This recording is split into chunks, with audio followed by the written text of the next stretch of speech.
What's going on, guys? Welcome to episode 60 of the My Parents Office podcast. I am your host, Andrew Diaz.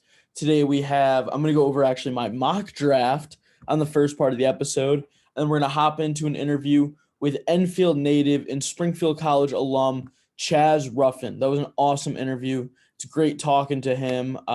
He's getting his master's right now from Merrimack, and he's looking to be a strength and conditioning coach. So that was it was great talking to him. Very informative, just great all around guy. But I'm going to hop into my updated mock draft. I don't know if this is my fourth or fifth one that I've really put some time and effort into doing. But yeah, so I just kind of did this one. We're only, I think, 2 weeks away from the draft. So it's an awesome time of the year. And this year, the draft feels just so uncertain overall.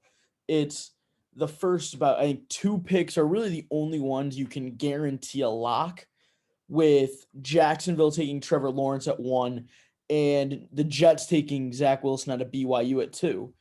Outside of that, there is, like, you obviously have your favorites on who you think is going to be picked where, but it becomes it becomes very confusing once you get around pick 6 where Miami's picking, because it all depends what people are doing in front of them.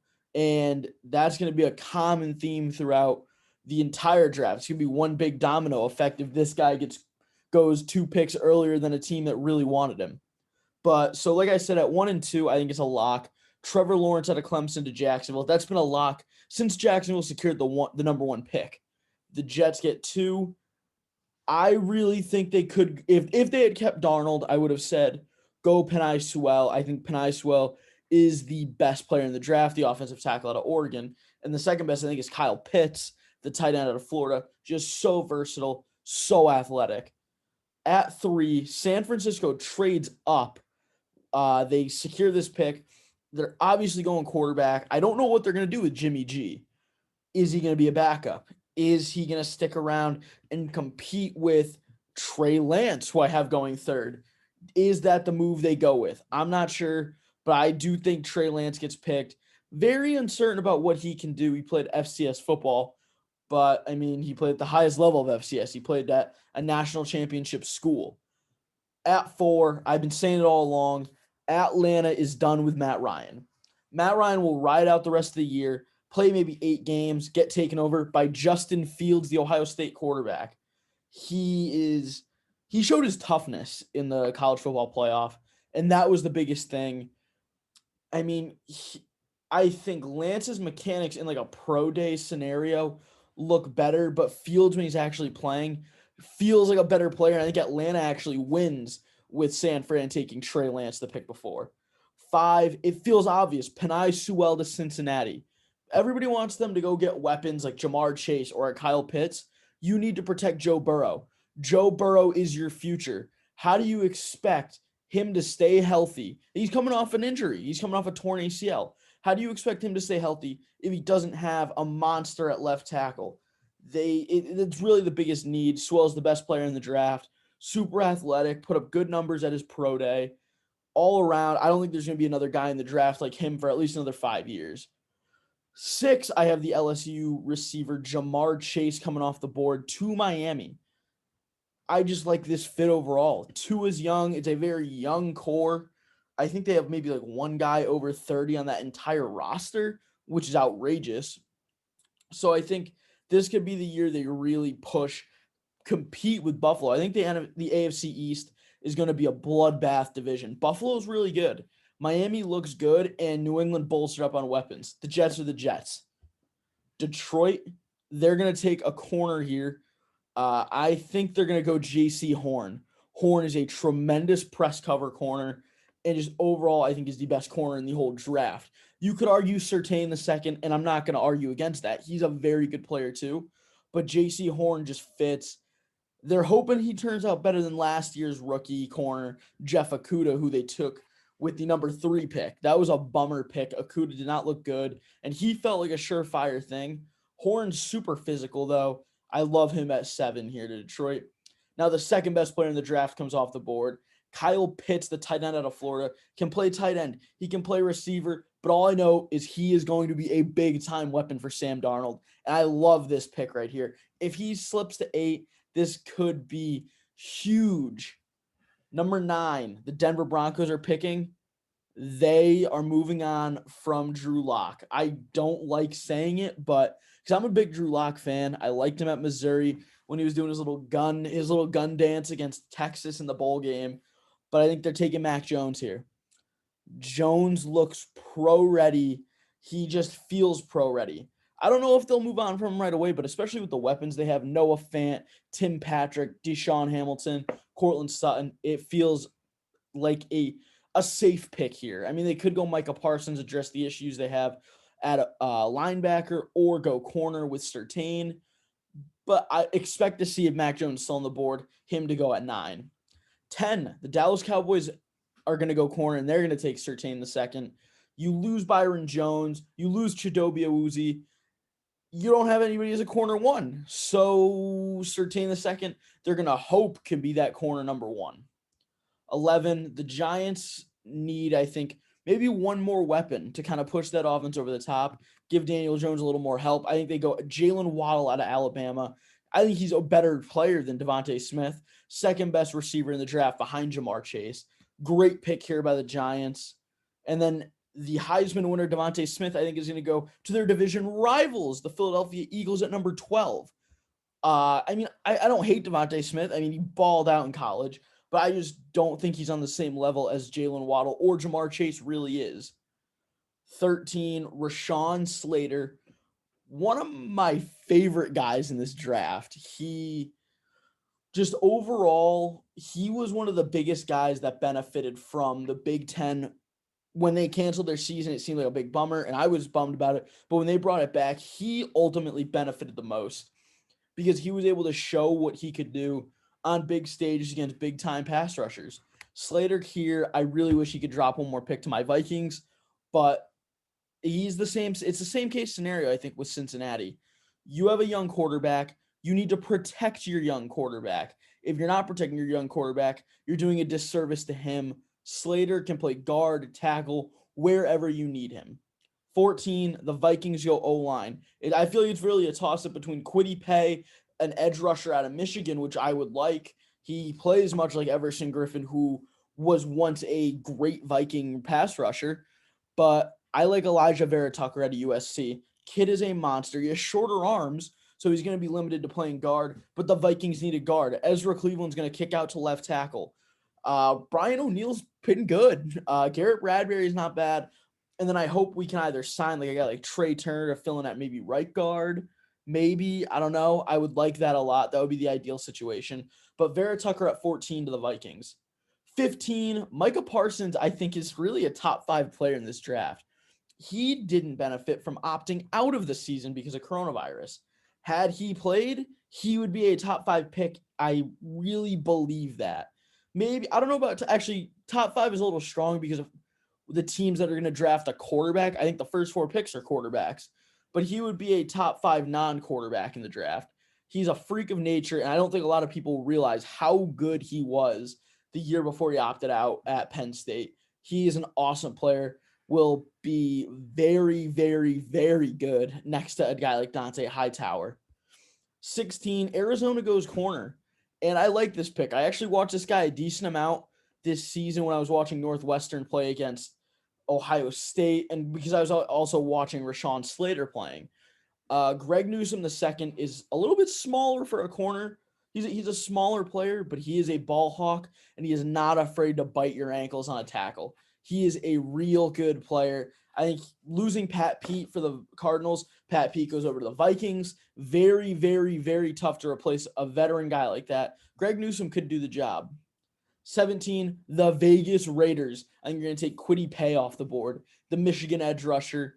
Kwity Paye is big, physical, and fast, and the best pass rusher in this draft. I just don't think pass rushers are in very high demand in the top half of the draft.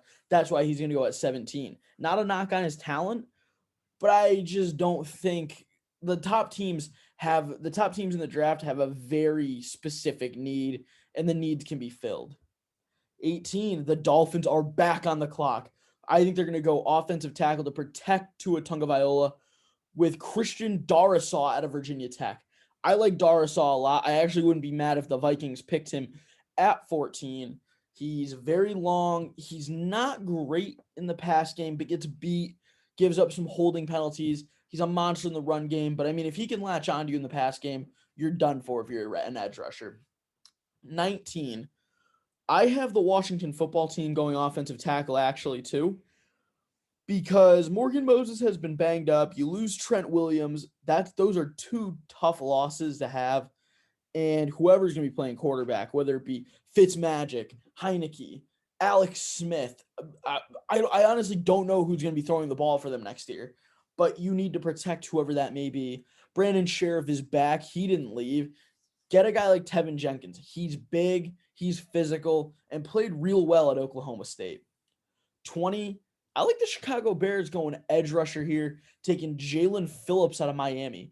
Phillips can bend the edge really nicely and will be a great addition on the other side of a guy like Khalil Mack. He'll face, I think, definite just single teams from a tackle with a guard and a tackle putting a lot of their presence, a lot turning their eyes to a guy like Khalil Mack for how dominant he is. He could really thrive. I think he could be a rookie of the year watch if he ends up in a system with a pass rusher like a Khalil Mack on the other side. 21, my favorite player in this year's draft, Jeremiah Obusakoura, the linebacker safety hybrid out of Notre Dame. He's about 215 pounds. He is small, but the NFL is built for these smaller players now. He could really be like a Jamal Adams, where he's blitzing a lot, is decent in pass coverage, but will hit you like a train. I'm a diehard Notre Dame fan. Watching him play this season was awesome. He was the ACC Defensive Player of the Year. He is going to be a great fit in the Colts system. Tennessee, I think they go edge rusher. Another Miami edge rusher, Gregory Rousseau. Rousseau is bigger than Phillips, and he's a lot more powerful, but doesn't bend the edge as nicely as Phillips does. Russo's still a very good player. Will fit in, go to Tennessee. I really wrestled with if should Tennessee take a tackle here with Taylor Lewan coming off of a torn ACL, and you lose Dennis Kelly and Isaiah Wilson didn't pan out for you. Tackle is super deep in this year's draft. They could pick up a guy like Radins out of North Dakota State in the second round. So keep an eye on the Titans for doing that. 23, one of the best athletes in the draft is going to go here. Zavin Collins. He played safety, edge rusher, linebacker. He did it all for a mediocre Tulsa team this year. He had pick sixes. He was racking up sacks like it was nothing. He looked great on film, and this is a real steal pick here. He could go anywhere from, I think, 23 to 27, but if the Jets are smart, they jump on this guy now. 24, Pittsburgh's kind of in a weird spot. Alejandro Villanueva is not coming back. You got to go tackle to replace him. He's a mountain of a man. Go Liam Eichenberg. Eichenberg out of Notre Dame is a physical player, a super tough player. He fits that Steel City motto of just a tough mauler in the trenches. Good in the pass game, not great, but he's a great run blocker. I like Eichenberg here at 24. 25, the best safety in the draft, Trayvon Moehrig. Moehrig, yes, out of TCU. Jacksonville, I think, is going to swoop him up at 25. He's one of the highest PFF graded players, one of the highest PFF graded safeties since like 2018 in the draft. So, I mean, he looked great on film at TCU. Adarius Washington, his counterpart at TCU, also looked great. So, I mean, I think Washington slips to the second round. Moehrig is really good, though. I like him a lot for the Jacksonville system. 26, another guy I loved watching this year whose stock shot right through the roof because he played this year, Christian Barmore. He is big. He's massive, but he's like a dancing bear. He's so quick and nimble on his feet. I really like Barmore to the Cleveland Browns here, especially if they signed Jadeveon Clowney. That D-line could be something fierce. You got Clowney, Barmore, Garrett, Olivier Vernon, Sheldon Richardson. It's a really great defensive line. Baltimore Ravens, I think they go weapon here. Marquise Brown's really not a great number one. I think they look for a guy like Rashad Bateman out of Minnesota. absolute stud player. Another guy that benefited from the Big Ten having football this year. He's a really sharp route runner. Definitely the fourth or fifth best receiver in this draft just because the top three are so stacked. 28, this is a bit of a reach, I think, for New Orleans, so they may trade back if they don't like anybody here. But I think tight end could be a big pick for them. I think they go Pat Freiermuth from Penn State. He played a little bit this year. I think ended up getting injured, but he's healthy now. Competed at their pro day. He's a really physical run blocker, and has kind of like a Gronkowski kind of play style where he's not afraid to get in the trenches on the run game, but will also has that sneaky speed where he'll catch a ball on you and take it 60 yards. I like Freiermuth here. Maybe a reach because I think he could be a mid-second round guy, but New Orleans really needs that tight end presence. Green Bay really showed how much you need depth in the playoffs this year on the offensive line. So at 29, I think they go offensive tackle, and they're going to take Jalen Mayfield out of Michigan. Bakhtiari was out. They had to move their right tackle over to left tackle. They had to mismatch their whole line, and they got beat up by the Tampa Bay Bucks. I think you take Mayfield. He can be a real plug and play player at any position for you right away. So it feels like a good pick. You add depth even if he doesn't start right away. At 30, Buffalo looks to bolster their run game. They go with who I think is the best back in the draft, Najee Harris. Great when he gets that one cut and hits downfield. He's got tremendous breakaway speed and is also a threat out of the backfield in the passing game. Not as big a threat as ETN is, but Harris is a pretty big, just overall a well-rounded back, and I like him in Buffalo. Finishing up the first round, Kansas City, you lose Mitchell Schwartz. You cut him, who was an all-pro last year or 2 years ago. You cut Eric Fisher, who's a former number one pick. You sign Joe Thuney, you sign Kyle Long. Okay, great. Guard is filled for you. But what about tackle? I think they take Samuel Cosmi from the University of Texas. Cosmi could really fill in at either left or right tackle for them, which is the luxury of that. The luxury of him being that type of player if they can get him. He will probably play left because that's going to be the biggest need. But I just don't understand the Chiefs. I'm still baffled by it months later after they get rid of Fisher and Schwartz. Finishing up the draft at 32, Tampa Bay looks for another edge rusher. They go Azeez Ojulari out of Georgia. I'm not too high on the kid, but I mean, his film's pretty good. I just think this is a good fit for him over a guy like Jason Owe from Penn State. That's just kind of my thinking on that. Like I said, I'm not high on him. I like Owe better out of Penn State, but Azeez just kind of fits the Bucs system a little bit better, and he's going to be able to learn from Shaq Barrett and JPP. Really two great teachers you can have for the game if you're an edge rusher. That rounds up my mock draft. We are going to get into the interview with Enfield native, Springfield College alum, Chaz Ruffin. Stay tuned for that, guys.